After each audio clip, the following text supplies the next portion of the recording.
There are some misconceptions about chain of power in the White House, and we need to talk about it. Need to straighten some things out. There are some Democrats out there that are suggesting that the Republicans want Joe Biden to step down, resign from office, have Kamala take over the presidency, because then Mike Johnson, the Speaker of the House, would become the vice president. No, that's not how it works. If Joe Biden were to resign, and he's probably not going to do that, Kamala would become the president, but then she would immediately appoint a vice president. The Speaker of the House wouldn't become vice president of the United States. I can give you an illustration in history as to how this works. Initially, Richard Nixon had Spiro T. Agnew as his vice president.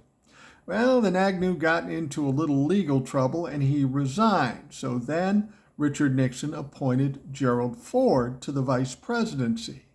And then, as we know, Richard Nixon resigned from the presidency. Gerald Ford became the president, and immediately thereafter, he named Nelson Rockefeller as the vice president. Not once did the Speaker of the House come into play. So what's it mean that he's third in line to the presidency?